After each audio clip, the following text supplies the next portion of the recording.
اعوذ باللہ من الشیطان الرجیم بسم اللہ الرحمن الرحیم ویلکم ټو نیو ایجوکیشن د فرست ایئر په اردو کې 131 پیج باندې یو او پسې زموږ سره مضمون دی تخت پرس پہ علی اکبر کا خطاب او د هغې مصنف دی زموږ سره مرزا سلامت علي دبیر.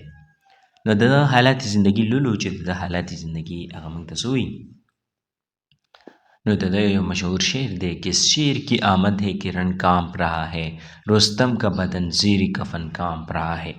نو مرزا سلامت علي دبیر پیدائش د 29 اگست 1803 عیسوی کې دی پیدا دی او وفات د 9 مارچ 1875 دی او تقریباً عمر د 72 سال دی.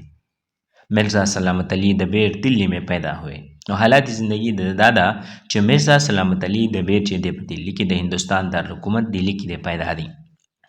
7 برس کے تھے د وہ کالو جب ان کے والدین دلی سے لکھنؤ چلے آئے. چې د والدین یعنی مور او پلار هغه د دلی نه لکھنؤ ته راغله. لکھنؤ د اتر پردیش ریاست د هغې دارالحکومت دی، هغې ته دورال او یا مستقل سکونت اختیار کی او دلته مستقل طور باندې بیا اوسېده. مستقل سکونت اختیار کرنا ہمیشہ رہائش اختیار کرنا ہمیشہ بیا په لکھنؤ کې اوسېده.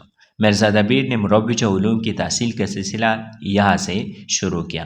بیا مرزا دبیر چې مروجہ اس دور میں رائج علوم کوم چې په هغه دور کې رائج علوم په هغه دور کې یعنی عربي، فارسی، قرآن و حدیث دا سیزونه مخکینی دور علوم چې کوم نو د هغه دور علوم علمونه هغه د داخلولو سلسلہ د دغه لکھنؤ نه شروع کړه. عربی اور فارسی یا کې جید علماء سے پڑھی.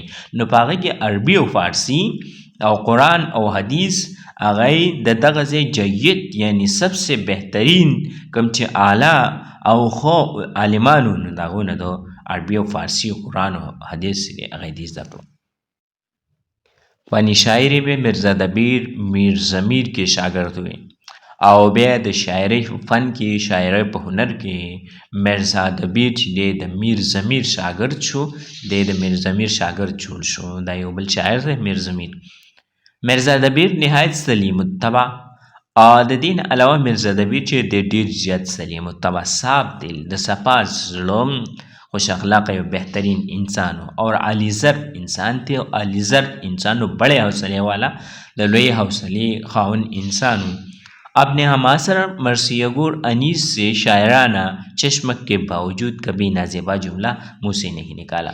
نو خپل ہماثر یعنی ایک ہی زمانے والا په یوی زمانه کې یعنی مرزا دبیر او مرثیہ انیس دی د دواړه په یو زمانه کې شاعرانو خو دغه سره شاعرانه چشمک هم چشمک رنجش مخالفت چې شاعری کې د یو بل سره مخالفت خو د هغې باوجود وایي د چرته هم نازیبا یعنی بری باد یعنی خرابه جمله هغه د خولې نه نه دی ویستې چې هغه سره مخالفت په وجه باندې هغه د چرته بدې ردې ویلي خرابې خبرې کړي نو دا یې چرته هم نه دي کړي. نو دا د اخلاقو دا د ظرفو دا د سلیم الطبع طبیعتو.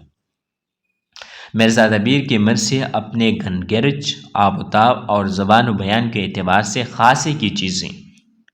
نو شاعرانه خصوصیت د مرزا دبیر دا دی چې د مرثی چې دی گنگرج زوردار آواز چې یو زوردار آواز چې دی هغه پیدا کوي یو خاص صفت دی چې د لپاره استعمال لې. آب و تاب چمک دمک یو چمک دمک دی د په مرثیو کې.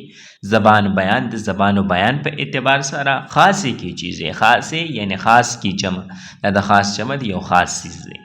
انداز بیان کا روب و دبدبا بل طرف ته د خصوصیت دادی در شعر و شاعری چې انداز بیان کرنے کا ایک روب و دبدبا ہے یو روب دبدبا دا یو حیبت دی یو ډر دی د شعر و شاعری کې.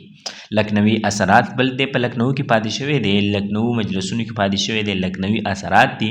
لکھنؤ تہذیب چې دی هغه بیان کړی دی.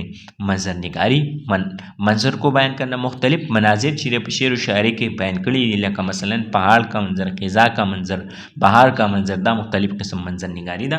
نو داسې منظر نگاری په شعر و شاعری کې بیان کړی دا. لفظی سندګری صنعتوں کا استعمال، مختلف قسم صنعتون استعمال کړي لکه صنعت مرات النظیر، صنعت تضاد، مختلف قسم صنعتون اردو کی داغی استعمال دے د شعر و شاعری کے واقعہ نگاری واقعے کو بیان کرنا، مختلف قسم واقعی چری اگر پر شعر و شاعری کے بیان کری دی. بے ساختہ پن ایسی تحریر جس کے اندر بناوٹ نہ ہو، بے ساختہ پن دے بقید ایسی تحریر استعمال کړي چاہے کہ بناوٹ چلی غنشت دی. حسن تشبیہ د تشبیہ حسن دے پکی تشبیہات پکی استعمال کړي دي، کسی ایک چیز کو کسی دوسری چیز کے معنی میں قرار دینا تشبیہ کہلاتا ہے. یو چیز کلم د بل چیز پشانی غزوی ته تشبیہ ویل کی. لکه مثلا یہ بچہ چاند جیسا خوبصورت ہے، نو معشوم ته تشبیہ د سپومې پشانی ورکو د خوبصورت ہے په وجه باندې تشبیہ ویل کی. اور سراپا نگاری کسی بھی شخصیت کی خدوخال بیان کرنا، د یو شخصیت چې خدوخال شکل صورت چې هغه بیانول، نو سراپا نگاری دا استعمال له شعر و شاعری کې وغیرہ ان کے کلام کی نمایاں خصوصیات ہیں. نو دا د کلام د شعر و شاعری چې نمایاں خصوصیات خوبیانی صفتونه. مرزا دبیر میر انیس کے ہم اثر تھے. بل طرف تھا مرزا دبیر چرے دے میر انیس ہم اثر ہو، ایک ہی زمانے میں رہنے والے دوڑ پہ یو زمانے کے یو شنت کے شاعران دی. مگر یہ بات مسلمہ ہے، لیکن دا خبر چرا مسلمہ تسلیم شدہ منلے شوی دا کہ مرزا دبیر مرثیہ گوئی کے میدان میں انیس سے پہلے داخل ہوئے. چې مرزا دبیر چې د مرثیه گویی یعنی مرثیه کهنا د مرثیو په میدان کې د انیس نه مخکې راغلی دی، یعنی د انیس نه مخکې د شعر و شاعري د مرثیو چې دی هغه شروع کړی دا مرزا دبیر داخل یعنی داخل ہوئے. میر انیس کے کلام کا شہرہ ہو جانے کے باوجود دو دوڑ په یو زمانه کې دی، خو مرزا دبیر مخکې شاعری شروع کړی دا، خو میر انیس رسو راغلی، خو د هغې باوجود هغه مشهور شوی دی.